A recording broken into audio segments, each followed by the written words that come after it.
नमस्कार दोस्तों, हमारे चैनल पर आपका स्वागत है, जहां हर रात आपको एक नया डर, रहस्य और रोमांचक अनुभव मिलेगा। हम लाते हैं आपके लिए ऐसी डरावनी कहानियां जो न केवल आपकी धड़कनें तेज कर देंगी, बल्कि आपके भीतर एक अजीब सा खौफ भी जगा देंगी। वो खौफ जो रात भर सोने नहीं देगा और हर कोने में किसी अजनबी की हलचल महसूस होगी। यदि आपको रहस्यमय घटनाएं, अनसुलझे रहस्य और तनावपूर्ण सिहरन पसंद हैं, तो हमारे चैनल को तुरंत सब्सक्राइब करें और बेल आइकन दबाएं ताकि हर नई कहानी सबसे पहले आपके पास पहुंचे। यहाँ पर कुछ भी हो सकता है और कभी भी कोई रहस्य आपके सामने आ सकता है। ये चैनल किसी भी अजनबी के कदमों की आवाज़, किसी चुप्पी में छुपे खतरों की गूंज और अंधेरे में लुप्त होती घटनाओं का घर है। एक डरावनी यात्रा के लिए तैयार हो जाइए, क्योंकि हम लाते हैं ऐसी कहानियाँ जो आपके दिल को धड़काते हुए आपको एक नई दुनिया में ले जाएंगी। तो चलिए, कहानी की शुरुआत करने से पहले लाइक, कमेंट और शेयर करना न भूलें। इस डरावनी यात्रा का हिस्सा बनिए और हमारे साथ हर पल का खौफ महसूस कीजिए। मेरा नाम अमित है। मैं एक छोटे शहर से आता हूँ और इस बड़े विश्वविद्यालय में अभी अभी दाखिला लिया है। पहली बार घर से दूर रह रहा हूँ, इसलिए दिल में एक अजीब सा उत्साह और घबराहट दोनों महसूस हो रही थी। जब पापा मुझे हॉस्टल छोड़ने आए थे, तब उनकी आंखों में चिंता साफ झलक रही थी। माँ ने भी जाते जाते 100 बार कहा था, अच्छे बच्चों की तरह रहना, गलत संगत में मत पड़ना। मैंने सिर हिलाकर हामी भर दी थी, लेकिन मेरे दिमाग में बस यही चल रहा था कि अब जिंदगी की असली आज़ादी शुरू हो गई है। हॉस्टल की इमारत बहुत पुरानी थी। दीवारों पर हल्की सी सीलन और कोनों में जाले थे, लेकिन बड़े बड़े बरामदे और ऊंची छतें देखकर मुझे कुछ नया और रोमांचक महसूस हो रहा था। यह एक 4 मंजिला इमारत थी और मेरा कमरा तीसरी मंजिल पर था, कमरा नंबर 306। जब मैं सीढ़ियों से ऊपर जा रहा था तो रास्ते में कुछ सीनियर्स मिले। उनमें से एक ने मुझे देखकर हंसते हुए कहा, अरे नया लड़का है क्या? मैंने धीरे से सिर हिलाया। नाम क्या है? अमित, मैंने संकोच से जवाब दिया। अच्छा अमित बाबू, स्वागत है तुम्हारा इस हॉस्टल में, लेकिन एक बात याद रखना, रात को कभी भी पीछे वाले रास्ते पर मत जाना। मैंने आश्चर्य से पूछा, क्यों? वो तीनों सीनियर एक दूसरे की ओर देखकर मुस्कुराए। फिर उनमें से एक ने धीरे से कहा, तुम्हें खुद ही पता चल जाएगा। उनकी बातें सुनकर मैं थोड़ा असहज हो गया, लेकिन मैंने ज्यादा ध्यान नहीं दिया और अपने कमरे की ओर बढ़ गया।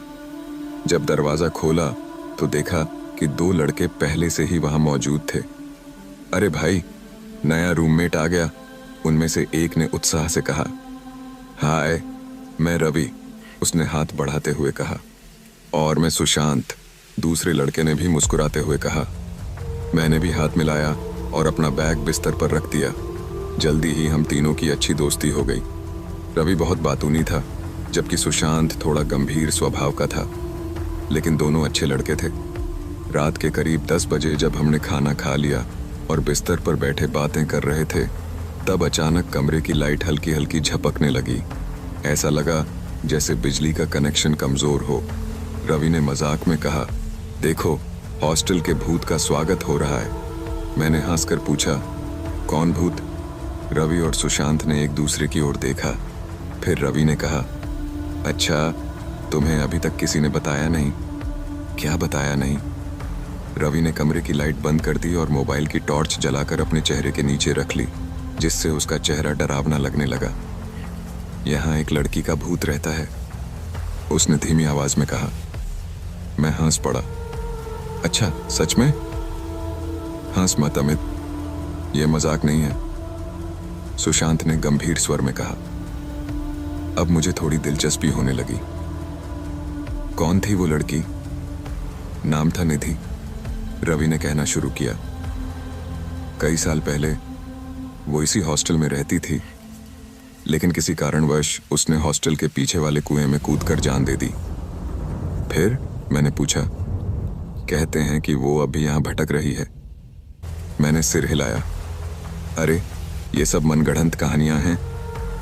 हो सकता है, सुशांत ने कहा। लेकिन इस हॉस्टल में अजीब घटनाएं होती रहती हैं। कई लोगों ने रात को किसी लड़की की परछाई देखी है, और सबसे ज़रूरी बात, अगर लाइट झपकने लगे तो समझो कि वो आसपास ही है।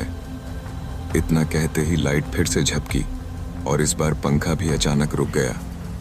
एक अजीब सी ठंडक पूरे कमरे में फैल गई। हम तीनों कुछ पल के लिए चुप हो गए। शायद बिजली की दिक्कत होगी, मैंने कहा, लेकिन मेरी आवाज में आत्मविश्वास नहीं था। रात के करीब 1 बजे जब हम सोने जा रहे थे, तभी बाहर से किसी के पैरों की आहट सुनाई दी। मैंने दरवाजा खोलकर देखा, लेकिन गलियारा बिल्कुल खाली था। ठंडी हवा का एक झोंका आया और मेरी रीढ़ में सिहरन दौड़ गई। मैंने दरवाजा बंद कर दिया और बिस्तर पर लेट गया, लेकिन नींद नहीं आ रही थी। रवि और सुशांत पहले ही खर्राटे भरने लगे थे। तभी मुझे खिड़की के बाहर कुछ हलचल महसूस हुई। मैंने धीरे से खिड़की की तरफ देखा और मेरा दिल एक पल के लिए थम सा गया। पीछे वाले निषेध रास्ते पर एक लड़की खड़ी थी, सफेद कपड़े, खुले बाल और निश्चल खड़ी हुई। उसका चेहरा धुंधला था, लेकिन उसकी आंखें एकदम खाली और गहरी थीं। मैंने पलकें झपकाईं और वो गायब हो गई। मुझे लगा कि शायद मेरा भ्रम होगा, लेकिन मन में एक अनजाना डर बैठ गया था। मैं जल्दी से कंबल में घुसकर सोने की कोशिश करने लगा, लेकिन वो अजीब सी ठंडक अब भी महसूस हो रही थी। रात बहुत लंबी लग रही थी और उस रात की शुरुआत थी एक ऐसे रहस्य की जिसे मैं कभी समझ नहीं पाया था। रात बीत चुकी थी, लेकिन मेरा मन अब भी बेचैन था। पिछली रात जो कुछ भी देखा था वो एक भ्रम था या हकीकत, मैं तय नहीं कर पा रहा था। सुबह जब रवि और सुशांत जागे तो मैंने उनसे कुछ नहीं कहा। मुझे डर था कि वो मजाक उड़ाएंगे या फिर इस बात को और बड़ा बना देंगे। मैं खुद भी यही सोचकर रह गया कि शायद नींद पूरी न होने की वजह से मेरी आंखों ने धोखा दे दिया होगा। सुबह का माहौल हल्का और खुशनुमा था। हॉस्टल में हर कोई अपनी दिनचर्या में व्यस्त था। मैं और मेरे दोस्त क्लास के लिए तैयार हुए और मेस में नाश्ता करने चले गए। वहाँ कुछ सीनियर लड़के पहले से मौजूद थे। जैसे ही हमने नाश्ता लेना शुरू किया, उनमें से एक लड़के ने मेरी ओर देखा और मुस्कुराते हुए कहा, अमित, रात को कोई अजीब चीज़ तो नहीं देखी? मेरे हाथ में पकड़ा हुआ चम्मच रुक गया। मुझे कुछ समझ नहीं आया कि उसने ऐसा क्यों कहा। क्या ये संयोग था या फिर उसे सच में कुछ पता था? मैंने मुस्कुराने की कोशिश की और कहा, नहीं, कुछ खास नहीं। वो लड़का थोड़ा आगे झुका और धीरे से बोला, झूठ मत बोलो, नया लड़का है। ओ, तुम्हें तो पहली ही रात कुछ न कुछ महसूस होना ही था। अब मेरी बेचैनी बढ़ने लगी थी। मैंने जल्दी से नाश्ता खत्म किया और वहां से उठकर बाहर आ गया। रवि और सुशांत ने मुझसे कुछ नहीं पूछा, लेकिन उनके चेहरों से लग रहा था कि उन्हें भी कुछ शक हो रहा है। क्लास के दौरान मेरा ध्यान पढ़ाई में बिल्कुल नहीं लग रहा था। बार बार पिछली रात का वो दृश्य मेरी आंखों के सामने आ रहा था। सफेद कपड़ों में खड़ी वो लड़की, उसकी गहरी आंखें और वो अजीब ठंडक जो मैंने महसूस की थी। शाम को जब हम हॉस्टल लौटे तो मैंने खुद को समझाया कि मुझे इस बारे में ज़्यादा नहीं सोचना चाहिए। मैंने खुद से कहा कि मैं आज पूरी तरह सामान्य व्यवहार करूंगा और इस बारे में कोई बात नहीं करूंगा, लेकिन नियति शायद कुछ और ही चाहती थी। रात का खाना खाकर हम अपने कमरे में वापस आए।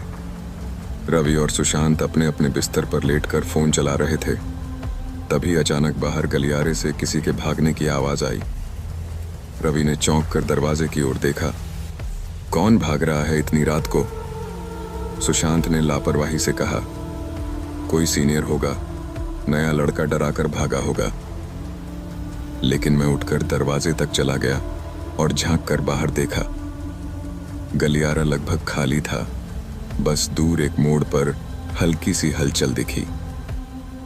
मेरा मन जाने क्यों बेचैन होने लगा। अमित, क्यों इतना ध्यान दे रहा है? रवि ने पूछा। कुछ नहीं, बस यूं ही, मैंने जवाब दिया और वापस अपने बिस्तर पर आकर लेट गया। रात के करीब 1 बजे मेरी आंख खुल गई। कमरे में घना अंधेरा था। बस बाहर गलियारे की हल्की रोशनी अंदर आ रही थी। अचानक मुझे लगा कि कोई खिड़की के पास खड़ा है। मैंने धीरे से सिर घुमाया, लेकिन वहां कुछ नहीं था। शायद मेरा वहम था। मैं फिर से सोने की कोशिश करने लगा, लेकिन तभी मुझे बहुत हल्की सी किसी के सिसकने की आवाज आई। मेरा दिल जोर जोर से धड़कने लगा। आवाज बहुत धीमी थी, जैसे कोई लड़की रो रही हो। मैंने आंखें बंद कर लीं और खुद को समझाने लगा कि ये सिर्फ मेरा भ्रम है, लेकिन आवाज लगातार तेज होती जा रही थी। हिम्मत करके मैंने धीरे से आंखें खोली और खिड़की की ओर देखा। मेरी सांसें एक पल के लिए थम गईं। खिड़की के बाहर वही लड़की खड़ी थी। इस बार उसका चेहरा पहले से ज्यादा साफ दिख रहा था। उसके चेहरे पर एक अजीब सा दर्द था और उसकी आंखों में गहरी उदासी। मेरा शरीर जड़ हो गया था। मैं हिल तक नहीं पा रहा था। मेरे दिमाग में बस एक ही सवाल घूम रहा था, क्या ये सच में हो रहा है? अचानक लड़की ने अपना सिर हल्का सा झुका लिया और फिर धीरे धीरे गायब हो गई। खिड़की के बाहर अब कुछ भी नहीं था। मैंने गहरी सांस ली और अपने शरीर को धीरे धीरे ढीला करने की कोशिश की। मैं डर के मारे कांप रहा था। मैंने धीरे से करवट बदली और कंबल को अपने ऊपर खींच लिया।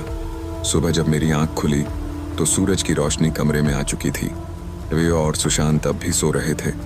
मैंने मन ही मन खुद को समझाया कि ये सब बस एक सपना था, लेकिन मेरे अंदर कहीं ना कहीं एक डर अब भी बैठा हुआ था। दोपहर को जब हम हॉस्टल के कॉमन हॉल में बैठे थे तो सीनियर लड़कों की एक टोली फिर से वहां आ गई। उनमें से एक लड़के ने मेरी ओर देखकर कहा, अमित, पिछली रात अच्छी रही? मेरे अंदर एक सिहरन दौड़ गई। मैंने उसे ध्यान से देखा। उसकी आंखों में एक अजीब चमक थी, जैसे उसे पहले से सब कुछ पता हो। मैंने न चाहते हुए भी पूछ लिया, तुम ये सब क्यों पूछ रहे हो? वो लड़का थोड़ा मुस्कुराया और बोला, क्योंकि इस हॉस्टल में कोई भी पहली रात बिना किसी अजीब अनुभव के नहीं जाता। निधि हर नए लड़के को देखने आती है। अब मैं घबरा चुका था। मैंने गहरी सांस ली और सीधा उसकी आंखों में देखते हुए पूछा, कौन थी निधि? इस बार उसके चेहरे पर हल्की गंभीरता आ गई। उसने मेरे पास आकर धीरे से कहा, ये जानना चाहते हो तो निषेध रास्ते पर जाकर देख लो। मुझे लगा जैसे मेरे पैरों तले जमीन खिसक गई हो। वही निषेध रास्ता जहां मैंने पिछली रात उस लड़की को देखा था। अब मेरे दिमाग में एक ही सवाल था, क्या ये सब सच में हो रहा था या फिर मेरे साथ कोई खेल खेला जा रहा था? रात फिर से करीब आ रही थी।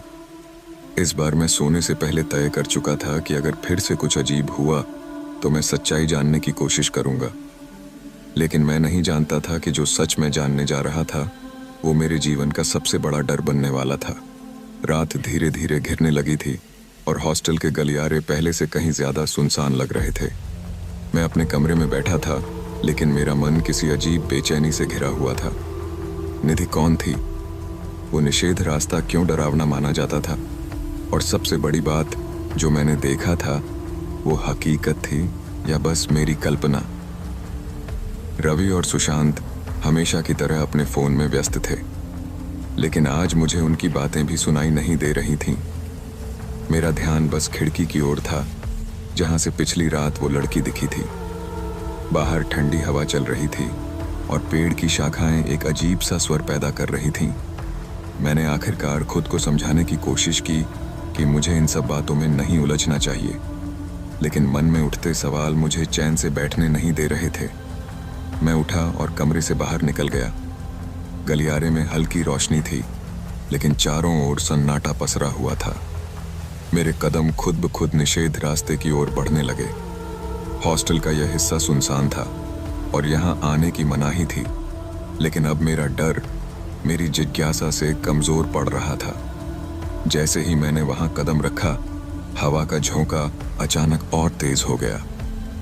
पेड़ की शाखाएं झोर झोर से हिलने लगीं, जैसे किसी ने उन पर जोर से झटका दिया हो। मुझे अपने अंदर एक ठंडक महसूस हुई, लेकिन फिर भी मैं आगे बढ़ता गया। रास्ता संकरा और घुमावदार था। चारों ओर सिर्फ घना अंधेरा और पेड़ों की सरसराहट थी। तभी अचानक मुझे किसी के चलने की आहट सुनाई दी। मेरे कदम ठिठक गए। कौन है? मैंने कांपती आवाज में पूछा। कोई जवाब नहीं आया, लेकिन आहट अब भी जारी थी। मैंने चारों ओर देखा, लेकिन कुछ भी नहीं दिखा। मैं अब वापस मुड़ने का सोच ही रहा था कि तभी मुझे किसी ने पीछे से हल्के से पुकारा, अमित। मेरे शरीर में एक अजीब सी सिहरन दौड़ गई। वो आवाज़ धीमी और उदास थी, जैसे कोई मुझे बुला रहा हो लेकिन खुद भी डर में हो। मैंने हिम्मत करके पीछे देखा, लेकिन वहाँ कोई नहीं था। अब मेरी सांसें तेज हो चुकी थीं। मैं तेजी से वापस लौटने लगा, लेकिन तभी मुझे फिर से वही सिसकियों की आवाज़ सुनाई दी। इस बार वो साफ थी, बहुत पास से आ रही थी। मेरे कदम रुक गए। मेरे सामने एक पेड़ के पास सफ़ेद कपड़ों में वही लड़की खड़ी थी। इस बार वो स्थिर नहीं थी। वो हल्के हल्के कांप रही थी, जैसे उसे बहुत ठंड लग रही हो। उसकी आंखों से आंसू बह रहे थे और उसके होंठ कुछ कहने की कोशिश कर रहे थे, लेकिन कोई शब्द नहीं निकल रहे थे। मैं पूरी तरह डर से जड़ हो गया था, लेकिन फिर भी जाने क्यों इस बार उसका डरावना रूप मुझे उतना भयानक नहीं लगा। उसकी आंखों में जो दर्द था वो असली था। मैंने हिम्मत करके धीरे से पूछा, तुम कौन हो? लड़की ने धीरे से अपना चेहरा ऊपर उठाया। उसकी आंखों में अजीब सा खालीपन था। वो कुछ कहने ही वाली थी कि अचानक हवा और तेज हो गई, जैसे कोई अदृश्य शक्ति वहां आ गई हो। लड़की ने अपने हाथ उठाए, जैसे किसी से बचने की कोशिश कर रही हो, और फिर अगले ही पल वो धुंध की तरह गायब हो गई। मैं वहीं खड़ा रह गया। मेरे हाथ पैर सुन्न हो चुके थे। ये सब क्या था? वो मुझे कुछ बताना चाहती थी, लेकिन क्या? अब मैं और ज्यादा उलझ चुका था। मैं भागते हुए हॉस्टल की ओर लौटा और सीधे अपने कमरे में घुस गया। मेरे चेहरे की हालत देखकर रवि और सुशांत चौंक गए। क्या हुआ? रवि ने तुरंत पूछा। मैं कुछ कहने ही वाला था, लेकिन फिर रुक गया। क्या उन्हें बताना सही होगा? क्या वो मेरी बात का यकीन करेंगे? मैंने गहरी सांस ली और धीरे से कहा, कुछ नहीं, बस बाहर की हवा बहुत तेज थी। रवि ने मेरी ओर संदेह से देखा, लेकिन फिर कुछ नहीं कहा। उस रात मैं सो नहीं पाया। मैं बार बार यही सोचता रहा कि आखिर निधि कौन थी, और उससे भी बड़ा सवाल, क्या वो मेरी मदद मांग रही थी या फिर कुछ और? सुबह जब मैं उठा तो मुझे बहुत भारीपन महसूस हुआ। पूरे हॉस्टल में अजीब सा सन्नाटा था। ऐसा लग रहा था जैसे यहाँ हर कोई किसी न किसी राज को छुपा रहा हो। मैंने ठान लिया था कि आज मैं इस हॉस्टल के रहस्य को समझने की कोशिश करूंगा। क्लास खत्म होने के बाद मैं सीधे उस सीनियर लड़के के पास गया जिसने कल मुझे निधि के बारे में बताया था। वो अपने दोस्तों के साथ बैठा था, लेकिन जैसे ही उसने मुझे आते देखा, उसकी मुस्कान हल्की हो गई। तो अमित, तुमने कुछ देखा? उसने धीमे स्वर में पूछा। मुझे उसकी आंखों में अजीब सी गंभीरता दिखी। हाँ, मैंने धीरे से कहा। वो कुछ देर मुझे देखता रहा, फिर उसने अपने दोस्तों की ओर देखा और उन्हें इशारे से हटने को कहा। अब हमारे बीच सिर्फ मैं और वो था। तुमने निधि को देखा है ना? उसने गंभीर आवाज में पूछा। मैंने सिर हिलाया। क्या वो कुछ कह रही थी? वो कुछ कहने वाली थी, लेकिन अचानक गायब हो गई, मैंने जवाब दिया। उसने एक गहरी सांस ली और धीरे से कहा, तुम बहुत गहरे फंस चुके हो अमित। मेरा दिल तेजी से धड़कने लगा। ये सब क्या है? निधि कौन थी? मैंने उतावलेपन से पूछा। वो कुछ देर चुप रहा, फिर बोला, निधि इस हॉस्टल की छात्रा थी, बहुत पहले। लेकिन एक दिन वो उसी निषेध रास्ते पर गई थी और फिर कभी वापस नहीं आई। किसी को नहीं पता कि उसके साथ क्या हुआ, लेकिन उसके बाद से जो भी नए छात्र यहाँ आते हैं, उन्हें उसकी आत्मा दिखती है। मुझे लगा जैसे किसी ने मेरे शरीर से सारा खून खींच लिया हो। लेकिन वो मुझे क्यों दिख रही है? मैंने हकलाते हुए पूछा। उसने मेरी आंखों में गहरी नजर डाली और बोला, क्योंकि उसने तुम्हें चुना है। अब मैं पूरी तरह से डर चुका था। मैं जानना चाहता था कि आखिर निधि क्या चाहती थी, लेकिन मेरे पास अब एक और बड़ा सवाल था। क्या मैं इस हॉस्टल में सुरक्षित था? रात का सन्नाटा कमरे में पसरा हुआ था, लेकिन मेरे मन में तूफान चल रहा था। निधि का रहस्य अब और गहरा हो चुका था। वो मुझे क्यों दिख रही थी? उसने मुझे क्यों चुना? और सबसे अहम सवाल, क्या वो सच में किसी मदद की तलाश में थी या फिर कुछ और? मेरी आंखों से नींद कोसों दूर थी। मैं करवट बदलता रहा, लेकिन मन में उठते सवालों का कोई जवाब नहीं मिल रहा था। अंततः मैंने उठकर पानी पीने का सोचा। कमरे के बाहर निकला तो गलियारे में हल्की रोशनी थी, लेकिन एक अजीब सा सूनापन भी था। हॉस्टल में रात के इस पहर ऐसा महसूस होता था जैसे दीवारों के पीछे कुछ फुसफुसा रहा हो। मैं पानी पीकर वापस लौटने ही वाला था कि तभी मुझे फिर वही सिसकियों की आवाज सुनाई दी। मेरा दिल जोर जोर से धड़कने लगा। यह आवाज बहुत जानी पहचानी लग रही थी, ठीक वैसे ही जैसे उस रात निषेध रास्ते पर सुनी थी। इस बार मैं पीछे हटने के बजाय आगे बढ़ा। डर तो था, लेकिन मेरी जिज्ञासा उससे कहीं ज्यादा थी। आवाज मेरी मंजिल की ओर इशारा कर रही थी। मैं धीरे धीरे हॉस्टल के उस हिस्से की ओर बढ़ा जहां सामान्यतः कोई नहीं जाता था। जैसे ही मैं वहां पहुंचा, ठंडी हवा का एक झोंका मेरे शरीर से टकराया। हल्की धुंध थी और रोशनी बेहद मंद। मैंने चारों ओर देखा, लेकिन कोई नहीं था। फिर अचानक मेरे ठीक सामने निधि खड़ी थी। इस बार उसका चेहरा पहले से ज्यादा साफ दिख रहा था। उसकी आंखों में गहरी उदासी थी और उसके होंठ कांप रहे थे। से कुछ कहने की कोशिश कर रही हो? निधि, तुम क्या चाहती हो? मैंने हिम्मत जुटाकर पूछा। उसने धीरे धीरे अपना सिर ऊपर उठाया। उसका चेहरा भावशून्य था, लेकिन उसकी आंखों में एक गहरी पीड़ा थी। फिर अचानक उसके होंठ हिले। बचाओ मुझे। उसकी आवाज किसी के कानों में गूंजने वाली धीमी फुसफुसाहट जैसी थी। मेरा दिल जोर जोर से धड़कने लगा। तुम्हें किससे बचाना है? मैंने घबराकर पूछा। वो कुछ कहने ही वाली थी कि तभी हवा और तेज हो गई। पेड़ की शाखाएं जोर जोर से हिलने लगीं और चारों ओर अजीब सी फुसफुसाहट गूंजने लगी। निधि की आंखों में डर झलकने लगा। उसने अपने हाथों से इशारा किया। इसके मेरे मुझसे कुछ कह रही हो। लेकिन अगले ही पल वो फिर से धुंध में गायब हो गई। मैं पूरी तरह स्तब्ध खड़ा रहा। ये सब क्या था? किससे बचने की बात कर रही थी वो? क्या उसे सच में कोई खतरा था, या फिर ये किसी पुराने राज की परछाई थी जो मुझ तक पहुंच रही थी? सुबह होते ही मैंने ठान लिया कि अब और इंतजार नहीं करूंगा। मैं उस सीनियर लड़के के पास गया जिसने पहले मुझे निधि की कहानी के बारे में बताया था। वो अपनी किताबों में खोया हुआ था, लेकिन जब उसने मेरी हालत देखी तो उसके चेहरे का रंग फीका पड़ गया। क्या हुआ अमित? उसने गंभीर स्वर में पूछा। मैंने फिर निधि को देखा। मैंने धीमी आवाज में कहा। उसके चेहरे पर कोई आश्चर्य नहीं था, बल्कि ऐसा लग रहा था जैसे उसे पहले से ही इसका अंदाजा था। उसने कुछ कहा? उसने पूछा। हाँ, मैंने कहा। उसने कहा कि उसे बचाओ। वो कुछ देर चुप रहा, फिर उसने गहरी सांस ली। अमित, ये तुम्हारे लिए अच्छा नहीं है, उसने गंभीर आवाज में कहा। क्या मतलब? मैंने चौंक कर पूछा।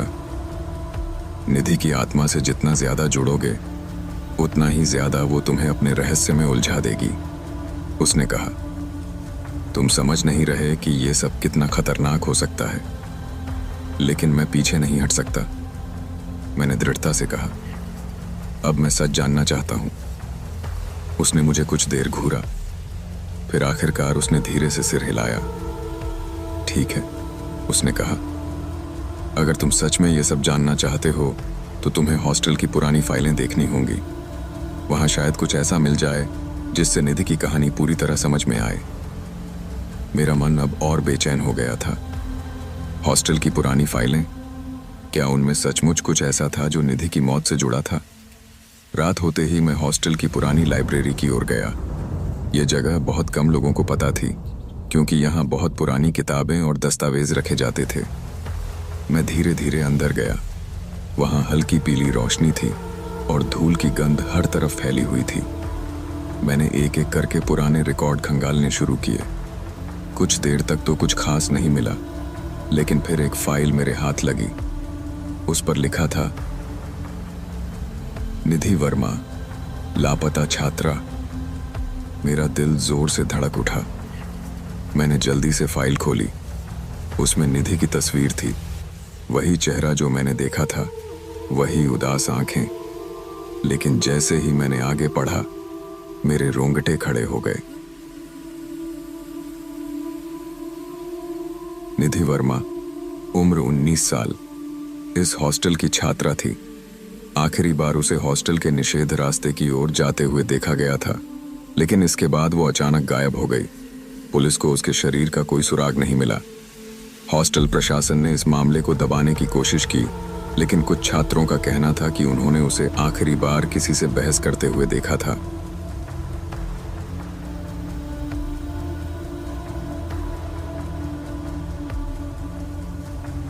मेरा सिर चकराने लगा। किसी से बहस करते हुए? कौन हो सकता था वो?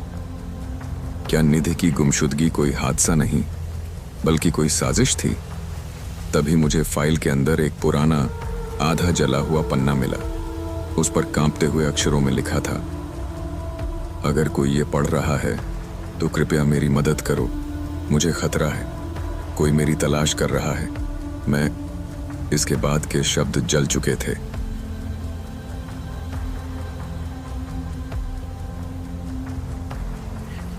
मेरा पूरा शरीर ठंडा पड़ गया। निधि को सच में किसी से खतरा था। क्या वो इसलिए मुझे दिख रही थी? क्या वो चाहती थी कि मैं उसका अधूरा सच दुनिया के सामने लाऊं? तभी मुझे एहसास हुआ कि कमरे में अजीब सी खामोशी छा गई थी। हर चीज ठहर सी गई थी। मैंने धीरे से सिर उठाया और मेरे दिल की धड़कन रुक गई। सामने कमरे के कोने में निधि खड़ी थी, लेकिन इस बार उसकी आंखों में सिर्फ उदासी नहीं, बल्कि एक अजीब सा डर था, जैसे वो मुझे कुछ चेतावनी देना चाह रही हो। वो धीरे धीरे मेरी ओर बढ़ी। मैंने हिम्मत जुटाकर पूछा, तुम्हारे साथ क्या हुआ था निधि? उसके होंठ फिर हिले, लेकिन इस बार उसकी आवाज बेहद धीमी और टूटी हुई थी। सच ढूंढो। और फिर अगले ही पल कमरे की रोशनी बुझ गई। मुझे महसूस हुआ कि मैं अब सच के बहुत करीब था, लेकिन क्या मैं इसे जानने के लिए तैयार था? मेरा पूरा शरीर कांप रहा था। कमरे में छाई घनेरी खामोशी ने मेरे अंदर एक अजीब सी बेचैनी भर दी थी। निधि की रहस्यमयी उपस्थिति, उसकी टूटी फूटी बातें और अधजला पत्र, ये सब अब एक पहेली की तरह मेरे दिमाग में घूम रहे थे। मुझे समझ नहीं आ रहा था कि ये सब मेरी कल्पना थी या सच में कुछ ऐसा था जो मुझे दिख रहा था। मैंने तेजी से वहां से निकलने का फैसला किया।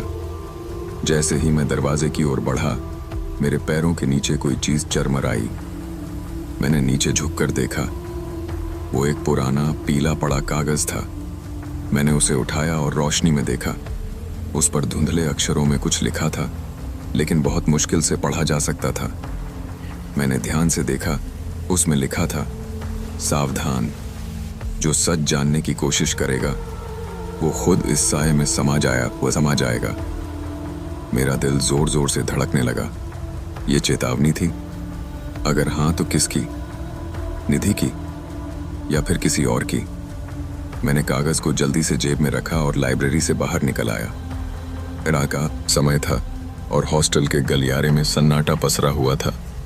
दूर कहीं एक बल्ब हल्की हल्की टिमटिमा रहा था और हवा की धीमी सरसराहट मेरे कानों में गूंज रही थी। मेरे कदम अनजाने में तेज हो गए।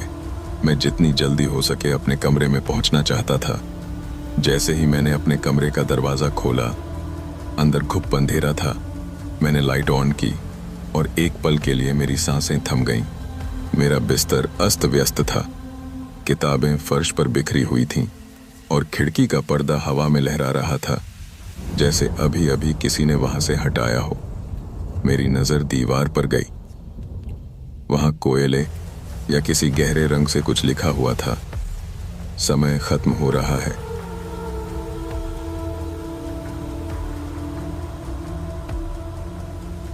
मेरे हाथ पैर ठंडे पड़ गए। ये किसने लिखा था? क्या निधि मेरे कमरे तक आ गई थी या फिर ये किसी और की करतूत थी? मेरे पास अब कोई और रास्ता नहीं बचा था। मुझे निधि की कहानी की तह तक जाना ही था, चाहे कुछ भी हो। अगली सुबह मैंने अपने सीनियर से फिर मिलने का फैसला किया। वो हॉस्टल के गार्डन में अकेला बैठा था। उसके चेहरे पर गहरी चिंता की लकीरें थीं। मुझे निधि के बारे में और जानना है, मैंने बिना भूमिका बनाए कहा। उसने मेरी ओर देखा, फिर धीरे से सिर हिलाया। मैं जानता था कि तुम नहीं मानोगे, उसने गहरी सांस लेते हुए कहा। ठीक है, लेकिन जो बताने जा रहा हूं उसे सुनने के बाद तुम पीछे हट सकते हो। मैंने अपनी मुट्ठियां भींच लीं। मैं पीछे नहीं हटूंगा, मैंने दृढ़ स्वर में कहा। उसने कुछ देर सोचा, फिर बोलना शुरू किया। निधि इस हॉस्टल की होनहार छात्रा थी, बहुत शांत, बहुत समझदार। लेकिन फिर अचानक वो बदलने लगी। लोगों ने कहा कि उसने अपने कमरे में अकेले बातें करनी शुरू कर दी थी। रात में वो अक्सर हॉस्टल से बाहर चली जाती थी, खासकर उस निषेध रास्ते की ओर जहां जाने की मनाही थी। मैंने बीच में टोकते हुए पूछा, उस रास्ते में ऐसा क्या था? उसने गहरी निगाहों से मुझे देखा। कहते हैं वो रास्ता पहले किसी पुराने गांव की ओर जाता था, जो अब खंडहर बन चुका है। वहां एक पुरानी हवेली थी, जिसमें किसी जमाने में एक अमीर परिवार रहा करता था। लेकिन अचानक एक रात पूरी हवेली जलकर राख हो गई। किसी को नहीं पता कि कैसे। कुछ लोग कहते हैं कि वहां कुछ अशुभ शक्तियां हैं। निधि शायद उसी जगह के बारे में जानने की कोशिश कर रही थी।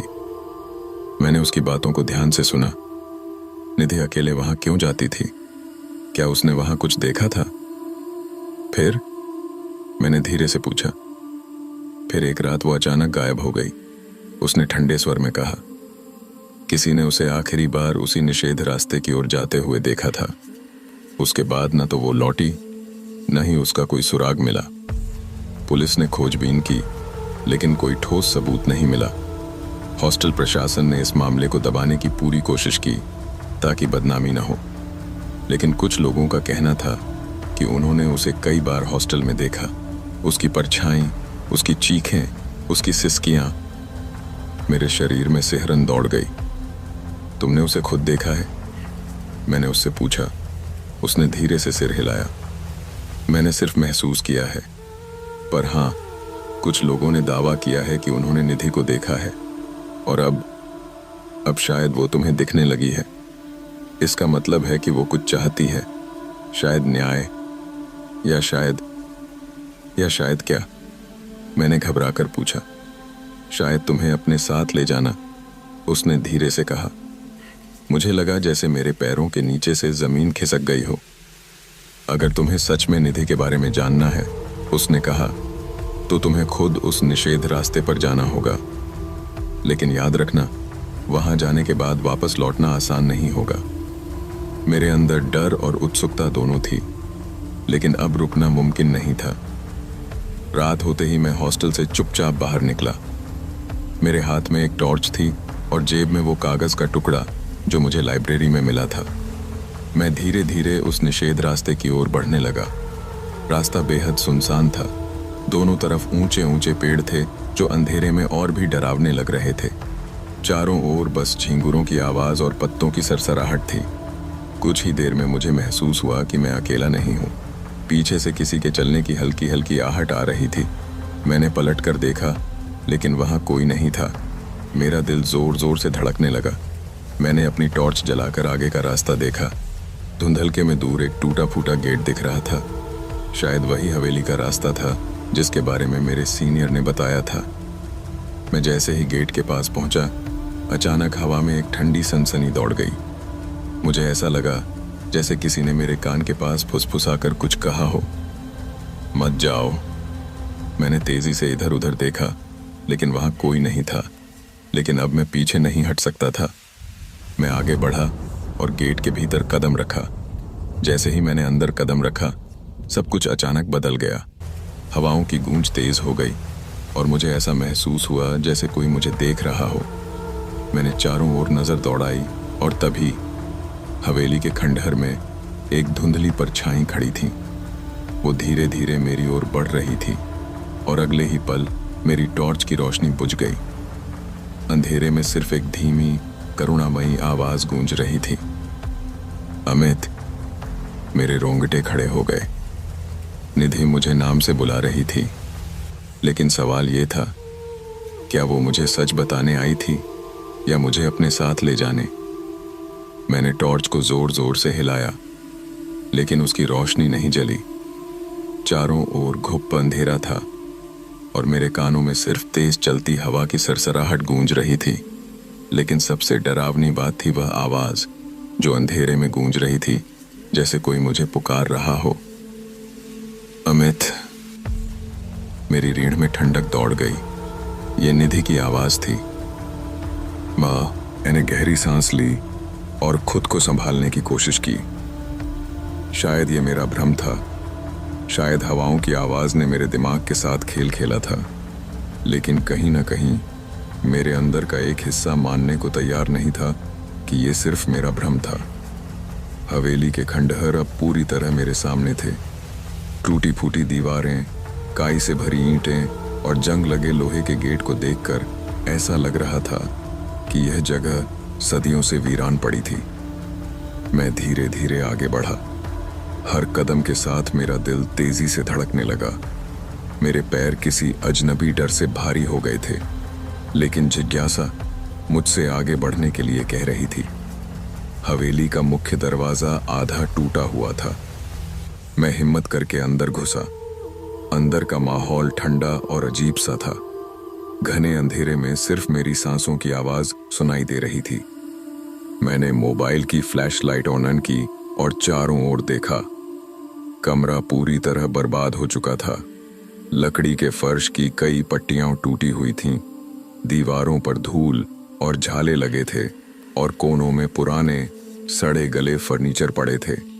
लेकिन सबसे अजीब बात थी, एक दीवार पर बने अजीब निशान। मैंने ध्यान से देखा। ये कोई आम निशान नहीं थे। ये खरोंचों की तरह थे, जैसे किसी ने अपने नाखूनों से दीवार पर कुछ लिखने की कोशिश की हो। मैंने करीब जाकर देखा। मुझे बचाओ। मेरे शरीर में झुरझुरी दौड़ गई। ये शब्द दीवार पर उकेरे गए थे और उन्हें देखकर ऐसा लग रहा था जैसे किसी ने आखिरी कोशिश में इन्हें लिखा हो। अचानक हवा में एक अजीब सी सिहरन फैल गई। कमरे का तापमान और गिर गया। मेरी सांसें तेज हो गईं और फिर पीछे से किसी ने मेरा नाम पुकारा, अमित। इस बार वह आवाज बहुत करीब से आई थी। मैंने तेजी से पलट कर देखा, लेकिन वहां कोई नहीं था। मेरे हाथ पैर ठंडे पड़ गए। मैं जितनी जल्दी हो सके वहां से बाहर निकलना चाहता था, लेकिन तभी मेरी नजर फर्श पर पड़ी। वहां एक पुरानी धूल से ढकी हुई डायरी रखी थी। मैंने झुककर उसे उठाया। उसके पन्ने बहुत पुराने और नाजुक थे, लेकिन अभी भी पढ़े जा सकते थे। पहला पन्ना खोला। 19 नवंबर 2003। ये तारीख देखकर मेरे रोंगटे खड़े हो गए। यही वो साल था जब निधि गायब हुई थी। मैंने तेजी से पन्ने पलटे। कई पेजों पर कुछ भी साफ नहीं दिख रहा था, लेकिन एक पेज पर लाल स्याही से कुछ लिखा था। अगर मैं नहीं बच पाई तो कोई तो सच जानने की कोशिश करेगा, लेकिन याद रखना, जो सच जानना चाहता है उसे इसकी कीमत चुकानी होगी। मेरा गला सूखने लगा। तभी कमरे में एक धीमी सी सिसकी गूंज उठी। मैंने तुरंत अपनी फ्लैशलाइट चारों ओर घुमाई, लेकिन वहां कुछ नहीं था। लेकिन फिर दीवारों पर हल्की खरोंचों की आवाज आने लगी। ऐसा लग रहा था जैसे कोई दीवार पर अपने नाखून घिस रहा हो। अब मेरा डर हद पार कर चुका था। मैं तेजी से बाहर भागा। मेरे कदमों की आवाज पूरे खंडहर में गूंज रही थी। जैसे ही मैंने हवेली का दरवाजा पार किया, अचानक तेज हवा का झोंका आया और दरवाजा अपने आप बंद हो गया। मैंने घबराकर पीछे देखा। दरवाजे के शीशे पर धुंधली रोशनी में मुझे एक आकृति दिखी। वह वही थी, निधि। उसकी आंखें गहरी काली थीं और उसका चेहरा भावहीन था। लेकिन इससे पहले कि मैं कुछ कर पाता, उसने धीरे से सिर झुका लिया। फिर अचानक सब कुछ शांत हो गया। मैंने घबराकर अपनी सांसें संभाली और तेजी से हॉस्टल की ओर दौड़ा। रास्ता अंधेरा और सुनसान था, लेकिन इस बार मैं अपने पीछे किसी की आहट महसूस कर सकता था। कोई मेरा पीछा कर रहा था। हॉस्टल तक पहुंचते पहुंचते मेरी हालत खराब हो चुकी थी। मैंने हांफते हुए अपने कमरे का दरवाजा खोला और खुद को अंदर बंद कर लिया। मेरा दिल तेजी से धड़क रहा था। मैंने डायरी को खोला और उसमें लिखे पन्नों को ध्यान से पढ़ने लगा। हर पन्ने में निधि की बेचैनी, उसका डर और उसकी लड़ाई के बारे में लिखा था। उन्होंने मुझे देखा है, अब वे मुझे जाने नहीं देंगे, लेकिन मुझे सच जानना है।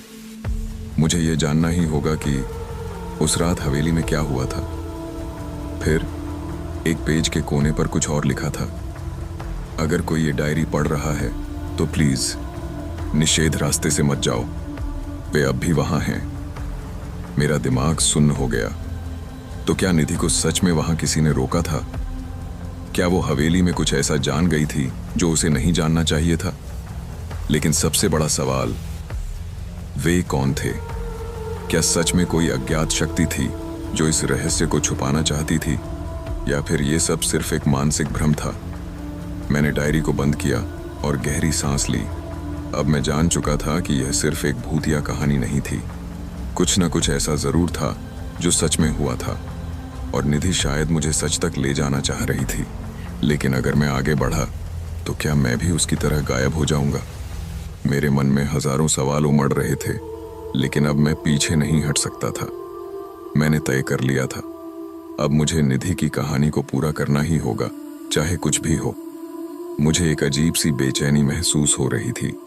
पिछले कुछ दिनों से मैंने जो कुछ भी अनुभव किया था वह किसी भी सामान्य घटना से कहीं अधिक था। निधि की गायब होने के पीछे कुछ बहुत गहरा रहस्य था, और अब मुझे इसे जानने का जिद था। लेकिन एक सवाल मेरे दिमाग में बार बार उठ रहा था, क्या मैं सच में इस रहस्य को जानने का जोखिम उठा सकता था? अगली सुबह मैंने जब हॉस्टल के कमरे में अपने दोस्तों को देखा तो उनके चेहरों पर सामान्य सी बेचैनी थी। उन्होंने पूछा कि क्या मैं ठीक हूं। मेरे चेहरे पर किसी भी तरह का असामान्य भाव न देख वे फिर से अपनी अपनी दिनचर्या में लग गए। लेकिन मैं जानता था कि यह सब सिर्फ एक बाहरी चित्र था। अंदर से मैं टुकड़ों टुकड़ों में बिखर चुका था। निधि की गुमशुदगी और हवेली का रहस्य मेरे दिमाग से नहीं निकल रहा था। मुझे नहीं पता था कि अब मुझे किस ओर मुड़ना चाहिए, लेकिन एक बात साफ थी, मैं अब इस रहस्य के पीछे पूरी तरह से जा चुका था। वह डायरी मुझे लगातार याद आ रही थी। मैंने इसे अपने बिस्तर के नीचे छिपा कर रखा था, और रात होते ही मैं उसे फिर से पढ़ने लगा। हर शब्द, हर पंक्ति मुझे और अधिक उत्तेजित कर रही थी। लेकिन एक ही समय में मुझे डर भी लग रहा था। क्या सच में निधि उस हवेली में बंद थी? क्या वह सब कुछ जान चुकी थी जो मैं नहीं जानता था? फिर एक दिन जब मैं फिर से उस हवेली की ओर जाने का फैसला कर चुका था, मेरे मन में डर की एक गहरी परत थी। रात का समय था और मैं जानता था कि अगर मैं अब पीछे हटा तो यह रहस्य कभी हल नहीं होगा, कहीं होगा। मैं धीरे धीरे हॉस्टल से बाहर निकला और हवेली की ओर बढ़ने लगा। रास्ता सुनसान था और हवा ठंडी, जैसे कोई मुझे घेरने की कोशिश कर रहा हो। एक अजीब सी खामोशी थी, लेकिन साथ ही मेरे कदमों में तेजी भी थी। मैं जितना आगे बढ़ता उतना मुझे वह आवाज फिर से सुनाई देने लगी।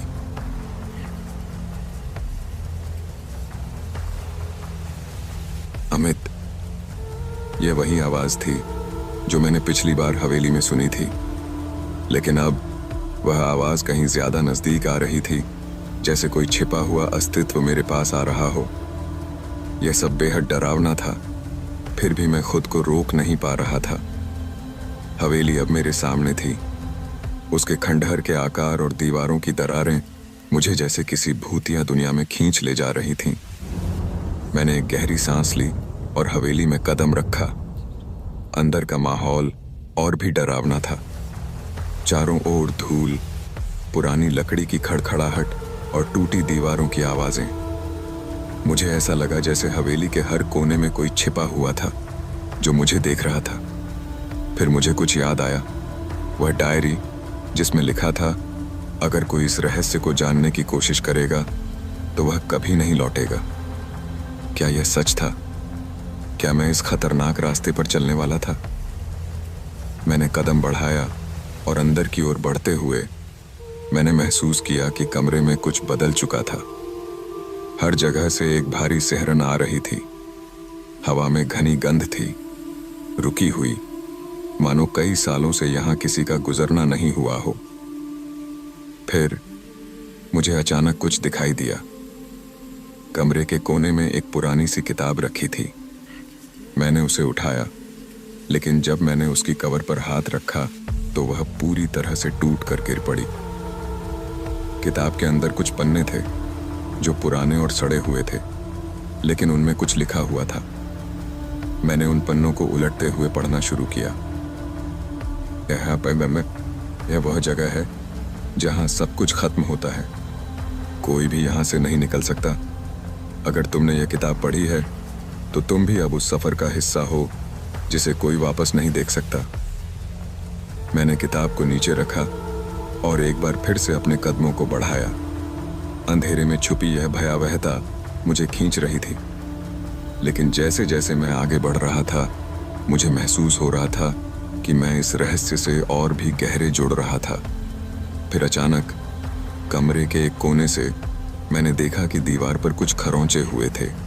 जब मैंने ध्यान से देखा तो मुझे साफ दिखा कि उन खरोंचों के नीचे कुछ लिखा हुआ था, निषेध रास्ता। अब यह शब्द मेरी आंखों के सामने घूम रहे थे। क्या यह वही रास्ता था जो मैंने डायरी में पढ़ा था? क्या यह वही निषेध रास्ता था जिस पर जाने की चेतावनी दी गई थी? मेरे मन में सवालों का तूफान मचल रहा था, लेकिन एक अजीब सा आकर्षण मुझे उस दिशा में खींच रहा था। क्या मुझे सच में वहां जाना चाहिए था? क्या वहां कुछ ऐसा था जिसे मुझे जानने की कोशिश करनी चाहिए थी? अचानक कमरे में हलचल हुई, जैसे कुछ भारी चीज गिर गई हो।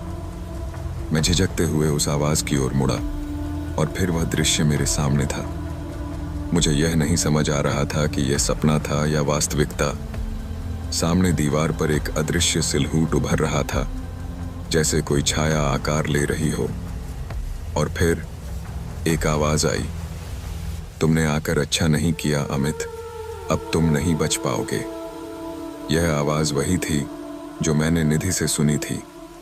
मेरी धड़कनें तेज हो गईं। मेरे मस्तिष्क में किसी खतरनाक खेल का एहसास हो रहा था। मैं बिना कुछ सोचे उस जगह से निकलने के लिए मुड़ा, लेकिन उसी पल मैंने देखा कि दरवाजा बंद हो चुका था। चारों ओर अंधेरा था और अब मुझे यह एहसास हो रहा था कि मैं इस खेल का हिस्सा बन चुका था, जिसका अंत शायद किसी अजनबी रहस्य में छुपा था। क्या यह सब सच में हो रहा था? क्या मैं उसी खतरनाक रास्ते पर चल पड़ा था जिस पर जाने से सबको चेतावनी दी गई थी? और अगर मैंने यह रहस्य सुलझाने की कोशिश की तो क्या मैं भी निधि की तरह कहीं खो जाऊंगा? अब मेरे पास दो रास्ते थे। एक तो यह कि मैं पूरी तरह से इस खेल से बाहर निकलने की कोशिश करता, और दूसरा यह कि मैं आगे बढ़कर इसे खत्म करने की कोशिश करता। मेरे अंदर जो डर था वह अब साहस में बदल चुका था। मुझे रहस्य को जानने का हर हाल में मौका मिलना चाहिए था। मैंने एक अंतिम बार उस अंधेरे हवेली में कदम रखा। रात का समय था और हवेली में एक अजीब सी खामोशी फैली हुई थी। मेरे कदम हल्के से उस जर्जर दीवार के पास थे जिस पर निषेध रास्ता लिखा था। हर तरफ से अंधेरा घेर चुका था, जैसे हवेली ने मुझे अपने अंदर समेट लिया हो। मेरी धड़कनें तेज हो रही थीं और मेरी सांसें भी भारी हो चुकी थीं। वह अदृश्य सिलहूट जो मैंने पिछले अध्याय में देखा था अब कहीं और महसूस हो रहा था। वह चेतावनी मुझे हर पल याद आ रही थी, तुम नहीं बच पाओगे। मुझे अब यकीन हो गया था कि मैं एक जाल में फंस चुका था, परंतु मेरे मन में यह सवाल भी उठ रहा था कि क्या यह सब सच में हो रहा था या फिर यह मेरी कल्पना का हिस्सा था? क्या हवेली की रहस्यमय शक्ति ने मुझे अपनी गिरफ्त में ले लिया था या फिर सच में यहाँ कुछ अजीब हो रहा था?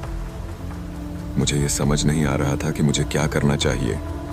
मैं घबराया हुआ था, लेकिन फिर भी एक ऐसी ताकत थी जो मुझे इस रहस्य को जानने की ओर खींच रही थी। क्या यह मेरी जिज्ञासा थी या फिर कोई और वजह थी? किसी भी स्थिति में अब पीछे मुड़ने का कोई सवाल नहीं था। मैंने कमरे के अंदर कदम रखा जहां से वह अजीब आवाजें आ रही थीं। यह वही जगह थी जहां से मुझे हमेशा डर महसूस होता था और जहां से मैंने निधि की गुमशुदगी की कहानी सुनी थी। कमरे की दीवारों पर क्रैक थे और एक पुरानी सी घड़ी दीवार पर लटक रही थी जो धीरे धीरे बंद हो रही थी।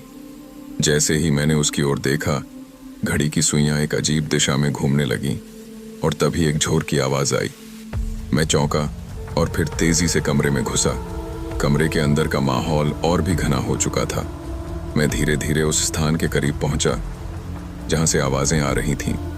अचानक मेरे सामने एक पुरानी सी किताब पड़ी थी जो इस कमरे के कोने में धूल में सनी हुई थी। मैंने किताब को उठाया और उसके पन्ने पलटने शुरू किए। किताब में लिखा था, अगर तुमने यह किताब पढ़ी तो तुम अब खुद को एक भयानक सच के सामने पा रहे हो। मुझे समझ में नहीं आ रहा था कि इस किताब में क्या लिखा था, लेकिन यह वही किताब थी जो मुझे निधि के बारे में जानने में मदद कर सकती थी। मैं उस किताब को और गहरे से पढ़ने लगा। एक पन्ना पलटते ही एक अजीब सी गंध आई, जैसे पुराने कागज की गंध, और फिर एक बर्फीली हवा मेरे चेहरे से टकराई। मैं अचानक चौंका और पीछे मुड़ा। कमरे में हलचल हो रही थी और दीवारों से जैसे कुछ उभरने की आवाज आ रही थी। मेरे दिल की धड़कनें अब इतनी तेज हो चुकी थीं कि मुझे लगा कहीं वह सिलहूट फिर से मेरे सामने न आ जाए। लेकिन इस बार एक अलग सा एहसास हो रहा था। कमरे के अंदर की हवा में कुछ था, कुछ ऐसा जो मुझे भीतर से डराए जा रहा था। और फिर वही आवाज फिर से सुनाई दी, तुमने क्यों आकर सब कुछ और जटिल बना दिया है। यह आवाज अब मेरे कानों में गूंज रही थी। एक भयावहता ने मुझे घेर लिया। मैं किसी के सामने खड़ा था जो मुझे पूरी तरह से जानता था, लेकिन फिर भी मुझे उसका चेहरा नहीं दिखाई दे रहा था। मैंने उस आवाज के स्रोत की ओर कदम बढ़ाया, लेकिन जैसे ही मैंने एक कदम आगे बढ़ाया, सामने की दीवार से एक गहरी सिसकी निकलते हुए अंधेरे में विलीन हो गई। मेरी आंखों के सामने अब कोई नहीं था, लेकिन वह खौफनाक आवाज अब भी सुनाई दे रही थी। तभी मेरे कानों में एक और आवाज आई जो हल्की सी सिसकी की तरह थी। यह आवाज एक महिला की थी और मुझे ऐसा महसूस हुआ जैसे यह आवाज मुझे पहचानती हो। अमित, तुम यहां क्यों आए हो? भैया मेरी आवाज़ें अब मेरे अंदर गूंज रही थी। मेरे भीतर कुछ और सवाल पैदा हो गए थे जो मुझे और भी उलझन में डालने लगे थे। क्या यह आवाज निधि की थी?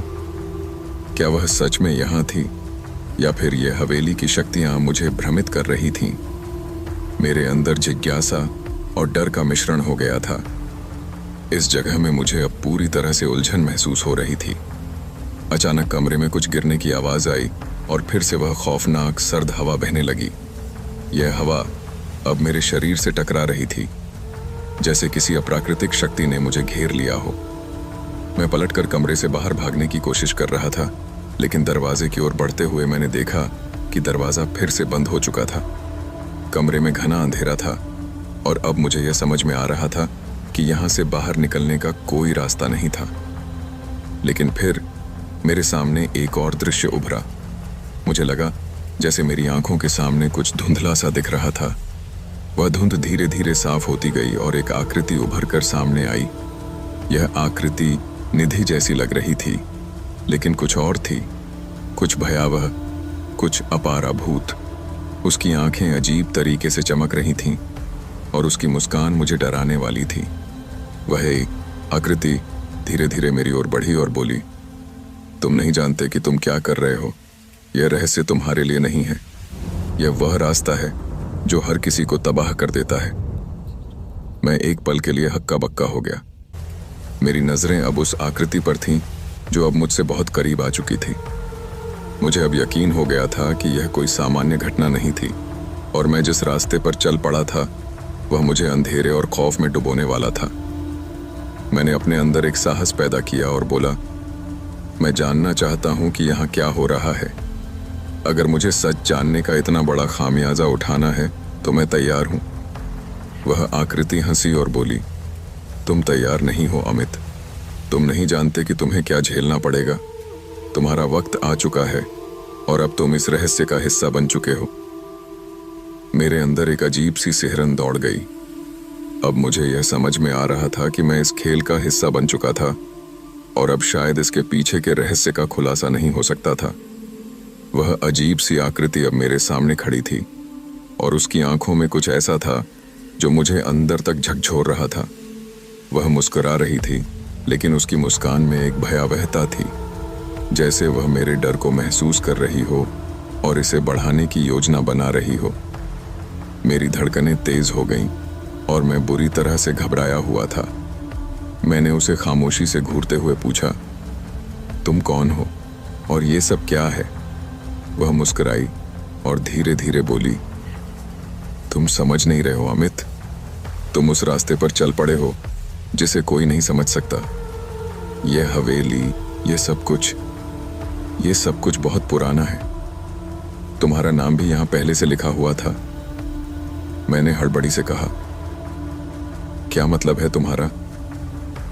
यह सब सच नहीं हो सकता। वह फिर से हंसी, लेकिन इस बार उसकी हंसी में कोई भी मानवता नहीं थी, जैसे कोई भूत या शक्ति मुझसे खेल रही हो। तुमने जो किताब पढ़ी थी उसमें सब कुछ लिखा था। वह किताब तुम्हारे लिए थी, तुम्हारी ही किस्मत को खोलने के लिए। तुम जिस राह पर हो उस पर कोई लौट कर नहीं आया। मेरे मन में अजीब सा डर समा गया। मुझे लगा ही गता था कि मैं अब इस रहस्य से बाहर नहीं निकल पाऊंगा। तुम क्या चाहती हो मुझसे? मैंने घबराहट में पूछा। वह कुछ पल चुप रही और फिर एक गहरी सांस ली। तुमसे कुछ नहीं चाहिए, तुम ही खुद अपना रास्ता चुनोगे। या तो तुम इस जगह का हिस्सा बन जाओगे या फिर यह हवेली तुम्हें निगल लेगी। मैं समझ नहीं पा रहा था कि मुझे क्या करना चाहिए। सामने खड़ी यह रहस्यमय आकृति अब मुझे पूरी तरह से भ्रमित कर चुकी थी। एक तरफ मेरी जिज्ञासा और दूसरी तरफ मेरा डर दोनों ही बढ़ते जा रहे थे। क्या तुम्हें सच में लगता है कि मैं डर के आगे घुटने टेक दूंगा? मैंने अपनी आवाज में आत्मविश्वास लाने की कोशिश की, हालांकि मेरे अंदर का डर अब मुझे पूरी तरह से घेर चुका था। वह आकृति मुस्कुराई और बोली, तुम डरते हो अमित। तुम नहीं जानते कि जिस रास्ते पर तुम हो वहां क्या होने वाला है। तुमने जो कदम उठाए हैं वह तुम्हारे लिए काफी भारी साबित होंगे। मुझे अब पूरी तरह से यह समझ में आ गया था कि यह हवेली किसी तरह की जादुई शक्ति से जुड़ी हुई थी। मेरे पास अब केवल एक ही विकल्प था, सच का सामना करना और देखना कि आगे क्या होने वाला था। मैंने खुद को समझाया कि अगर मुझे इस रहस्य को सुलझाना है तो मुझे उस अंधेरे के भीतर कदम रखना होगा जो मुझे अब तक डराता आ रहा था। मैंने एक गहरी सांस ली और उससे पूछा, क्या तुम मुझे यह बताओगी कि क्या हो रहा है या फिर मुझे अपनी किस्मत पर छोड़ दोगी? वह आकृति चुपचाप खड़ी रही और अचानक उसके पीछे दीवार पर एक हल्की सी रोशनी दिखाई दी। मैं उसकी ओर बढ़ा और देखा कि दीवार पर कुछ अजीब से निशान बने हुए थे। वह निशान कुछ ऐसा प्रतीत हो रहे थे जैसे किसी ने उन्हें खींचा हो। जैसे ही मैंने उन निशानों को छुआ, अचानक कमरे में एक गहरी आवाज गूंज उठी, जैसे कोई भारी चीज गिर रही हो। मैंने डरते हुए पीछे मुड़कर देखा, लेकिन कमरे में फिर से वही खामोशी छा गई। अब मुझे यकीन हो गया था कि यहाँ कुछ बहुत अजीब हो रहा था। मुझे समझ में नहीं आ रहा था कि क्या वह आकृति मुझे सच में मदद कर रही थी या मुझे और भी अधिक उलझा रही थी। मेरी नजरें फिर से दीवार के निशानों पर पड़ीं और मैंने महसूस किया कि उन निशानों के भीतर कोई संदेश छुपा हुआ था जिसे मुझे समझना था। यह क्या है? मैंने बुदबुदाते हुए खुद से पूछा। और फिर अचानक जैसे किसी ने मेरे दिमाग में प्रवेश किया, मुझे एक पुराना दृश्य याद आया। वह दृश्य जब निधि मुझे हवेली के बारे में चेतावनी दे रही थी। यह वह जगह है अमित, जहां समय और स्थान का कोई मतलब नहीं होता। यहां जो आता है वह वापस नहीं लौटता। मेरे भीतर गहरी बेचैनी महसूस हो रही थी। निधि की बातों को याद करते हुए मुझे महसूस हुआ कि मैं अब उस गहरे अंधेरे में जा चुका था जिससे बाहर निकलना शायद अब संभव नहीं था। मैंने फिर से अपनी नजरें उन दीवारों पर डालीं और एक अजीब सी ध्वनि मेरे कानों में गूंजने लगी। यह ध्वनि एक मंत्र जैसी लग रही थी, जो धीरे धीरे मेरी चेतना पर अपना प्रभाव डाल रही थी। तुम्हें वह समझना होगा जो तुम्हारे सामने है, वह आकृति फिर से बोली, लेकिन इस बार उसकी आवाज कुछ गहरी और गंभीर हो गई थी। यह हवेली तुम्हारा इंतजार कर रही थी। तुम वह कड़ी हो जो इस रहस्य को सुलझाएगा। मेरे मन में अब एक सवाल था, क्या मैं वास्तव में इस रहस्य को सुलझा सकता हूँ? क्या मैं उस खोई हुई आत्मा को बचा सकता हूँ जो इस हवेली में बंधी हुई थी? और सबसे बड़ी बात, क्या मैं इस अंधेरे से बाहर निकलने के लिए तैयार था? वह आकृति अब मेरे सामने खड़ी थी और उसके पीछे वह गहरी अंधेरी गुफा खुली हुई थी। मुझे लगा जैसे उस गुफा में छुपा हुआ सच अब मुझे मिलने वाला था। मैंने एक बार फिर अपनी हिम्मत जुटाई और उस गुफा की ओर बढ़ने का फैसला किया। जैसे ही मैं एक कदम और बढ़ा, मुझे लगा कि मेरे पास कोई रास्ता नहीं बचा है। या तो मैं उस गुफा में जाकर उस रहस्य का सामना करूंगा, या फिर यह हवेली मुझे हमेशा के लिए निगल लेगी। गुफा में दाखिल होते ही अंधेरा और भी गहरा हो गया। वहां घना सन्नाटा था और मुझे ऐसा महसूस हुआ जैसे समय ने अपना रुख बदल लिया हो। मैं गहरे अंधेरे में हाथ फैलाकर देखता रहा, लेकिन मुझे कोई रास्ता नजर नहीं आया। फिर अचानक एक चिंगारी सी जलती हुई रोशनी सामने उभरी और वह रोशनी धीरे धीरे बढ़ने लगी। वह रोशनी अब मुझे एक नई दिशा दिखा रही थी, लेकिन उस दिशा में जाने का मतलब था खुद को और भी ज्यादा खोना। क्या मैं सच में उस रास्ते पर जाने के लिए तैयार था? क्या मैं उस अंधेरे का सामना कर सकता था जो अब मुझे पूरी तरह से घेर चुका था? वह रोशनी अब मेरी आंखों के सामने इतनी तेज हो गई थी कि मुझे लगा कि मैं उसमें समा जाऊंगा। एक अजीब सा आकर्षण था उस रोशनी में, जैसे वह मुझे अपने साथ खींचने की कोशिश कर रही हो। दिल की धड़कनें तेज हो गईं, हाथों में पसीना था और मेरी सांसें उखड़ने लगी थीं। मुझे इस बात का गहरा एहसास हो रहा था कि मैं अब एक ऐसे मोड़ पर खड़ा था जहां से लौटने का कोई रास्ता नहीं था। लेकिन कुछ अंदर से मुझे ये भी कह रहा था कि मुझे इस रहस्य को सुलझाना होगा, चाहे जो हो। क्या तुम तैयार हो? उस आकृति की आवाज फिर से गूंजी, लेकिन इस बार वो किसी के कानों में नहीं, बल्कि मेरे दिमाग में सीधे घुस गई थी। वह शब्द मेरे भीतर गूंजते रहे और मुझे समझ में आ गया कि अब मैं इस रहस्य का हिस्सा बन चुका था। चाहे मैं चाहता था या नहीं, अब मुझे वह रास्ता चुनना था जो मेरी किस्मत ने मेरे लिए तय किया था। मैंने गहरी सांस ली और उस तेज होती रोशनी की ओर कदम बढ़ाया। जैसे ही मैंने पहला कदम बढ़ाया, एक तेज आवाज गूंजने लगी और अचानक चारों ओर से अजीब सी हलचल होने लगी। दीवारें हिलने लगीं और पुरानी हवेली के अंदर से अजीब अजीब आवाजें आने लगीं। मैं डरते हुए भी बढ़ता गया और जैसे ही मैं उस रोशनी के करीब पहुंचा, उसने मुझे पूरी तरह से घेर लिया।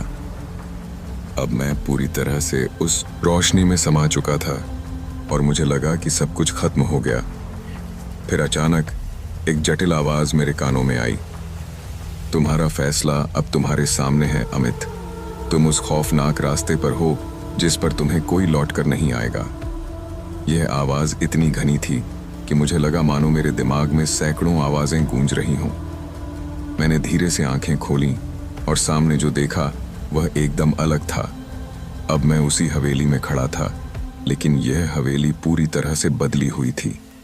दीवारें अब सफेद हो गई थीं और वातावरण में एक ताजगी थी, परंतु मेरे दिल में एक गहरी चुप्पी थी, जैसे सब कुछ खत्म हो चुका हो। मेरे चारों ओर की दुनिया को देखकर मुझे समझ में आ गया कि यह सब कुछ मेरे भीतर से आ रहा था। यह हवेली मेरी मानसिक स्थिति का प्रतिबिंब थी। एकदम सामने वही आकृति खड़ी थी। उसकी आंखों में अब कोई डर नहीं था, केवल एक शांत और गहरी समझ थी। तुमने यह रास्ता खुद चुना था अमित। अब तुम इस जगह का हिस्सा बन चुके हो। उसके शब्दों में एक ठंडक थी जो मेरे पूरे शरीर को महसूस हो रही थी। क्या इसका मतलब है कि मैं अब यहां रहूंगा? मैंने घबराते हुए पूछा। मेरी आवाज में अब उतनी आत्मविश्वास नहीं थी जितनी पहले थी। वह कुछ देर चुप रही और फिर बोली, यह तुम्हारे ऊपर है। तुमने जो चुना है वही तुम्हारा भविष्य है। अगर तुम इस जगह को अपनाते हो तो तुम्हें इस हवेली में हमेशा के लिए रहना होगा, लेकिन अगर तुम इसे छोड़ना चाहते हो तो इसका मतलब होगा कि तुम अपनी यादें और अपनी पहचान को खो दोगे। मैंने उसे ध्यान से देखा और फिर मेरी निगाहें उस खौफनाक गुफा पर पड़ीं जो मैं पहले देख चुका था। वह गुफा अब मुझे और भी डरावनी लग रही थी, जैसे वहां कोई नदियां बह रही हों जिनका पानी हमेशा काले रंग का था। मुझे डर लगने लगा कि क्या मैं सही रास्ता चुन रहा था। तुम्हारा दिल कहता है कि तुम्हें यहां से भाग जाना चाहिए अमित, वह आकृति बोली, लेकिन तुम जानते हो कि भागने से तुम कभी भी सच्चाई से नहीं भाग सकते। तुम्हें वह सच्चाई खोजनी होगी जो तुम्हारे भीतर है। उसकी बातों ने मुझे उलझन में डाल दिया। क्या मैं सच में यहां से निकल सकता था, या क्या मैं हमेशा के लिए इस हवेली का हिस्सा बन चुका था? मुझे अपने भीतर की आवाज सुनाई दी और वह आवाज मुझे यह कह रही थी कि मुझे पीछे मुड़कर नहीं देखना चाहिए। अगर मुझे इस रहस्य को सुलझाना था तो मुझे आगे बढ़ना ही था। मैंने अपने डर को दरकिनार किया और एक कदम और बढ़ाया। अब मुझे महसूस हो रहा था कि हवेली सिर्फ एक जगह नहीं थी, बल्कि यह मेरे भीतर की उन भावनाओं का प्रतीक थी जिन्हें मैं नकारता आ रहा था। यह उन डर, उलझनों और सवालों का प्रतीक था जिन्हें मैं लगातार अपने मन में दबाए रखता था। उस समय मुझे समझ में आया कि मैं किसी और दुनिया में नहीं, बल्कि अपनी ही दुनिया में था। मुझे अपनी आत्मा को खोजने की जरूरत थी और तभी मुझे अपनी सही पहचान मिल सकती थी। जब मैंने गहरी सांस ली और देखा कि हवेली की दीवारें धीरे धीरे गायब हो रही थीं, मैंने महसूस किया कि अब वह रहस्य हल हो चुका था। कोई भी डर अब मुझे महसूस नहीं हो रहा था, क्योंकि मुझे अब यह समझ में आ गया था कि जो कुछ भी हो रहा था वह मेरे भीतर की शक्ति से जुड़ा हुआ था। वह आकृति अब एक हल्की सी मुस्कान के साथ गायब हो गई और मैं अकेला खड़ा था, एक नई पहचान के साथ। जैसे ही वह जगह साफ हुई, मुझे एहसास हुआ कि मैं अब अपने रास्ते पर चलने के लिए तैयार था। वह हवेली, वह रहस्य, सब कुछ अब मेरे जीवन का हिस्सा बन चुका था और मैं अब अपने भविष्य के बारे में स्पष्ट रूप से सोच सकता था। उस जगह ने मुझे यह सिखाया था कि डर और उलझने सिर्फ हमारे मन के निर्माण होते हैं, और जब हम उन्हें पहचान लेते हैं तो हम अपनी सच्चाई को पा सकते हैं। यह यात्रा अब खत्म हो चुकी थी, लेकिन मुझे समझ में आ गया था कि यह मेरी खुद की यात्रा थी, मेरी खुद की आत्मा की खोज। यह कहानी नहीं थी, बल्कि एक अनुभव था जो मुझे अपनी सच्चाई और अस्तित्व से जुड़ा हुआ महसूस करवा गया।